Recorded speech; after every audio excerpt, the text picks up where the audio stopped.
اعوذ باللہ من الشیطان الرجیم بسم اللہ الرحمن الرحیم۔ خداوند متعال کا انتہائی شکر ہے، اس کا انتہائی احسان ہے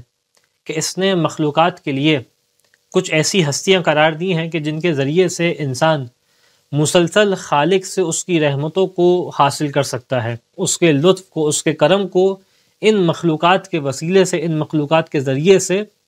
خداوند متعال سے اس کی رحمتوں کو حاصل کر سکتا ہے، اس کی نعمتوں کو وصول کر سکتا ہے۔ اور انہی ہستیوں میں جو اہم ترین ذات ہمیں دکھائی دیتی ہے وہ امیر المؤمنین علی بن ابی طالب علیہ السلام کی ذات گرامی ہے، کہ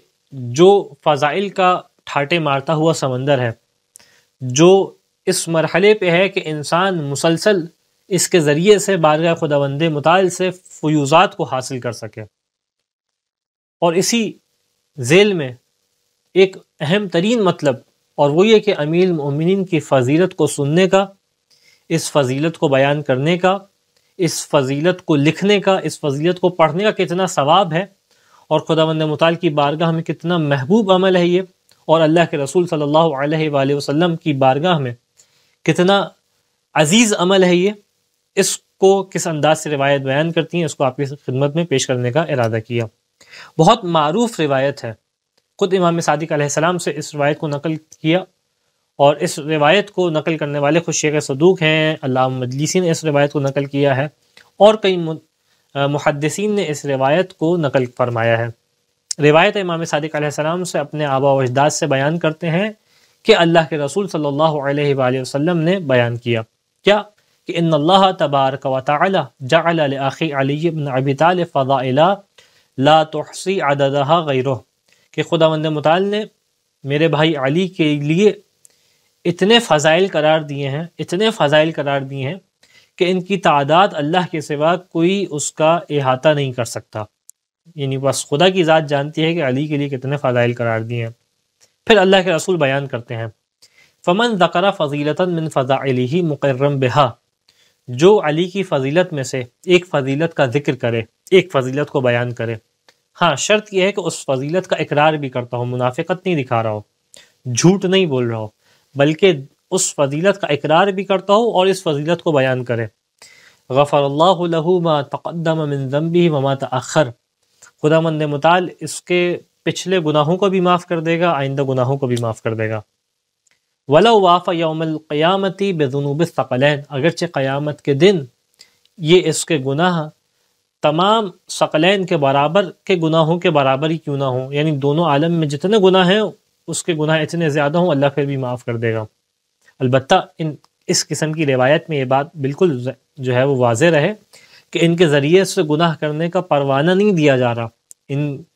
ان روایات کے ذریعے سے یہ بیان نہیں کیا جا رہا کہ انسان اب بے خطر ہو کے گناہ کرے، نہیں، بلکہ مغفرت الہی کی جانب پکارا جا رہا ہے، اور اس جانب پکارا جا رہا ہے کہ انسان سے اگر خطا ہو گئی ہے تو اب مایوس نہ ہو، اللہ نے ایسی ذوات مقدسہ قرار دی ہیں کہ جن کے ذریعے سے تمہارے گناہوں کی مغفرت ہو سکتی ہے۔ البتہ اس کا مطلب یہ نہیں ہے کہ تم آئندہ بھی گناہ کرو، ہو سکتا ہے ان گناہوں کے سبب سے ان کی محبت اور ان کی فضیلت کو درک کرنے کی توفیق تم سے سلب ہو جائے، تو انسان بالکل بے باک نہ ہو جائے ان روایات کے ذریعے سے، لیکن کس طریقے سے اس خدا کی غفران اور خدا کی مغفرت اس تک پہنچ رہی ہے، وہ روایت بیان کر رہی ہے کہ وَلَوْ وَافَ الْقِيَامَةِ بِذُنُوبِ الثَّقَلَيْنِ، اگرچہ قیامت کے دن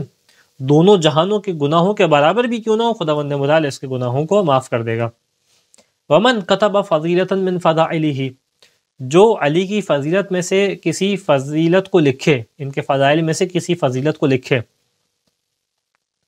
فضائل علی بن ابی طالب علیہ السلام، لم تزل الملائکۃ تستغفر له ما بقی لتلک الکتابۃ رسم، جب تک یہ جو کتابت اس نے لکھی ہے، یہ جو سیاہی کا استعمال کر کے اس نے فضیلت کو لکھا ہے، جب تک یہ سیاہی باقی رہے گی ملائکہ اس کے لیے مسلسل استغفار کرتے رہیں گے، مسلسل اس کے لیے استغفار کرتے رہیں گے، کہ کام کیا گیا اس نے علی کے فضائل میں سے ایک فضیلت کو لکھ لیا۔ پھر بیان کیا وَمَنْ اسْتَمَعَ إِلَى فَضِيلَةٍ مِّن فَضَائِلِهِ غَفَرَ اللَّهُ لَهُ الذُّنُوبَ الَّتِي اكْتَسَبَهَا بِالِاسْتِمَاعِ، جو علی کے فضائل میں سے کسی فضیلت کو سن لے. پہلا مرحلہ تھا بیان کرنے کا، دوسرا مرحلہ تھا لکھنے کا، تیسرا مرحلہ ہے کہ دھیان سے سنے. کس کو؟ علی کی فضیلت کو سنے. نتیجہ کیا ہوگا کہ خداوند متعال اس کے ان گناہوں کو معاف کر دے گا جو اس نے کانوں کے ذریعے سے کیے ہیں، جو اس نے سننے کے ذریعے سے کیے ہیں. پھر بیان کیا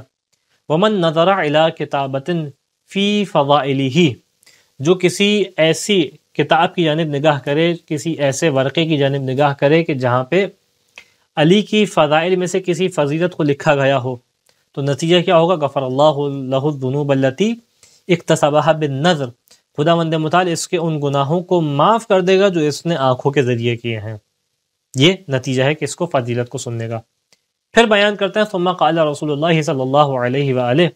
النظر علی علی بن ابی طالب عبادہ. پھر اللہ کے رسول نے بیان کیا کہ علی کے چہرے کی جانب دیکھنا، علی کی جانب دیکھنا، چہرہ بھی نہیں کہا، علی کی جانب دیکھنا عبادت ہے. وذکرہ عبادہ، علی کا ذکر کرنا عبادت ہے. ولا يقبل ایمان عبد الا بولایتہ، اور کسی بندے کا ایمان اس وقت تک خداوند متعال کی بارگاہ میں قبولیت کی منزل پہ نہیں آئے گا جب تک کہ علی کی ولایت کا اقرار نہ کر لے، والبراءۃ من اعدائہ، اور علی کے دشمنوں سے برات کو اختیار نہ کر لے. یعنی جب تک ولایت کو نہ اختیار کر لے اور برات کو اختیار نہ کر لے، اس کے گناہوں کو معاف نہیں کیا جائے گا. اس روایت کو سمجھنے کے لیے صرف میں ایک نقطے کا سہارا لوں گا جو علم منطق اور فلسفے کے اندر بیان کیا جاتا ہے، کہ جس کا تعلق کسی بھی شے کے مختلف جہات سے، اس کے وجود کے مختلف جہات سے ہے. دیکھیں، علم فلسفے کے اندر اور منطق کے اندر بیان کیا جاتا ہے کہ انسان یا کوئی بھی چیز ہو، چاہے انسان ہو، چاہے کوئی اور قلم ہے، دوات ہے، کوئی بھی شے ہے، اس کے 4 قسم کے وجود تصور میں ہو سکتے ہیں. اس کے 4 قسم کے وجود جو ہے وہ موجود ہوتے ہیں یا ہو سکتے ہیں. ایک وجود خارجی ہے، وجود ظاہری جو دکھائی دیتا ہے. اس کا ایک وجود لفظی ہے جو الفاظ کی صورت میں ہوتا ہے. ایک جو منہ سے ادا ہونے والے الفاظ کی صورت میں ہوتا ہے. ایک وجود قدبی ہے جو لکھنے کی صورت میں ہوتا ہے. ایک وجود ذہنی ہے جو انسان کے ذہن میں ہوتا ہے. اہم ترین بات جو یہاں پہ پیش کی جاتی ہے وہ یہ کہ ان سب میں جو وجود اہمیت کا حامل ہوتا ہے وہ وجود خارجی ہوتا ہے. وہ وجود ہوتا ہے جو سامنے باہر دکھائی دے رہا ہوتا ہے. جو ذہن میں وجود ہے اس کا کوئی اثر نہیں ہوتا. جو الفاظ کی صورت میں وجود ہے اس کا کوئی اثر نہیں ہوتا. جو کتابت کی صورت میں وجود ہے اس کا کوئی اثر نہیں ہوتا. ان تمام وجودات کا کوئی اس طریقے سے اثر نہیں ہوتا. لیکن وہ وجود کے جو خارج میں ہوتا ہے اس کا اثر ہوتا ہے. لیکن کس انداز سے خداوند متعال نے مولا کائنات علیہ الصلوۃ والسلام کے تمام وجودات کے اندر ایک اثر قرار دیا ہے کہ اگر ان کا وجود قدبی ہے، لکھا ہوا وجود ہے، تو اس کا بھی اثر ہے، جیسے روایت نے پیش کیا. اس کا وجود لفظی ہے، اگر ذکر کے ذریعے سے ہو رہا ہے تو اس کا بھی ایک اثر ہے. اس کا اگر ان کے الفاظ کو کوئی سن رہا ہے تو اس کا بھی ایک اثر ہے. یعنی اس انداز سے خداوند متعال نے ان کے وجودات کے اندر یہ اہمیت قرار دی ہے. لہٰذا میں کئی ایسی روایات دکھائی دیتی ہیں جن کا مقصد، جن کا ہدف یہ بیان کرنا ہوتا ہے کہ دیکھو کس طریقے سے خداوند متعال نے علی کے ذکر کے اندر اور ان کے وجود کے اندر تمہارے لیے رحمت کو قرار دیا ہے. کبھی کیا کہا گیا؟ ذکر علی عبادت، علی کا ذکر عبادت ہے. کبھی کیا کہا گیا کہ زینوا مجالسکم بذکر علی ابن ابی طالب، اپنی مجالس کو زینت بخشو کس کے ذریعے سے؟ علی کی فضیلت کے ذریعے سے. کبھی کہا گیا النظر الی وجہ علی عبادہ، کہ علی کے چہرے کی جانب دیکھنا عبادت ہے. کبھی کیا بیان کیا کہ مثل علی فیکم کمثل الکعبۃ المستور، کہ تمہارے درمیان، بعض ایک روایت کے جملے کے مطابق فی ھذہ الامہ، اس امت کے درمیان علی کے وجود کی مثال کیسی ہے؟ ایسی ہے جیسے چھپے ہوئے کعبے کی ہوتی ہے. کہ النظر الیہ عبادہ، کہ کعبے کو دیکھنا بھی عبادت ہوتا ہے، اسی طریقے سے علی کی جانب نگاہ کرنا بھی عبادت ہے. کبھی کس انداز میں اللہ کے رسول بیان کرتے ہیں کہ ما قوم اجتمعوا یذکرون فضل علی بن ابی طالب الا حبطت علیہم ملائکۃ السماء حتی تحفی بہم، کہ جب بھی کوئی قوم جمع ہوتی ہے اور جمع ہونے کے بعد علی کے فضائل کا ذکر کرتی ہے، علی کی فضیلت کا ذکر کرتی ہے، تو آسمان سے ملائکہ ہیں جو اس قوم کے پاس نازل ہوتے ہیں، یہاں تک کہ اس قوم کو گھیرے میں لے لیتے ہیں، اس قوم کو گھیر لیتے ہیں. پھر نتیجہ کیا ہوتا ہے کہ فَإِذَا تَفَرَّقُوا، یہ گھیرے میں لیتے ہیں، اس قوم ان لوگوں کے درمیان رہتے ہیں ملائکہ، یہاں تک کہ یہ لوگ خود متفرق ہو جائیں، خود اپنے اپنے گھروں کو چلے جائیں، مجلس ختم ہو جائے۔ جب یہ محفل ختم ہو جاتی ہے تو عرجت الملائکۃ الی السماء، یہ ملائکہ بھی آسمان کی جانب واپس پرواز کر جاتے ہیں۔ اچھا، اسی معنی کو ہمارے ہاں جو روایت مشہور ہے حدیث کے ساتھ، اس کے اندر بھی بیان ہوا کہ ما ذکر خبرنا ھذا فی محفل من محافل اہل الارض وفیہ جمع من شیعتنا ومحبین الا ونزلت علیہم الرحمہ وحفت بہم الملائکہ، کہ جب بھی اس خبر کو پڑھا جائے گا کسی بھی محفل کے اندر، کسی بھی مقام پہ، اور اس محفل میں ہمارے شیعہ اور ہمارے محب جمع ہوں گے، نتیجہ کیا ہوگا کہ رحمت الہی نازل ہوگی اور ملائکہ گھیر لیں گے۔ کیا بیان کیا کہ جب یہ لوگ جدا ہو جاتے ہیں ایک دوسرے سے تو ملائکہ واپس آسمان میں چلے جاتے ہیں۔ فَيَقُولُ لَهُمُ الْمَلَائِكَةُ، اب جب یہ آسمان میں جاتے ہیں، اللہ کے رسول بیان کر رہے ہیں، تاکید کر رہے ہیں کہ اس طریقے سے کہ علی کی فضیلت کو بیان کرو۔ جب یہ ملائکہ واپس آسمان میں جاتے ہیں تو جو آسمان میں ملائکہ پہلے سے موجود تھے،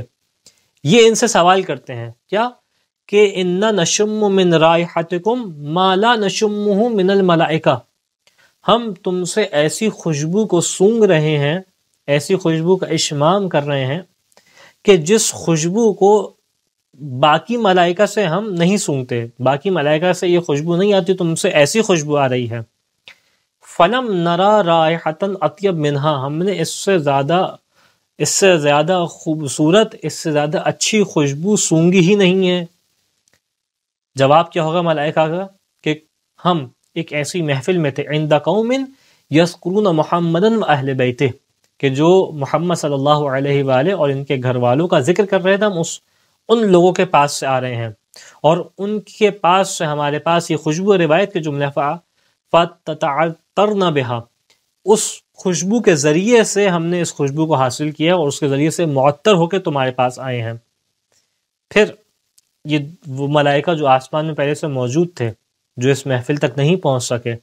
وہ کہیں گے کہ اہبتونا بنا الیہم، کہ ہمیں بھی ان کے پاس لے کے چلو۔ جب یہ اس بات کا تقاضا کریں گے تو یہ ملائکہ واپس جواب دیں گے کیا کہ تفرقوا ومضى كل واحد منهم الى منزله، کہ بھائی اب یہ لوگ جدا ہو گئے ہیں، یہ محفل برخاست ہو چکی ہے، یہ لوگ تو ہر کوئی اپنے اپنے گھر چلا گیا، وہ محفل کہاں بچی جس کے ذریعے سے معطر ہونا تھا۔ پھر یہ ملائکہ پھر سے جو ہے وہ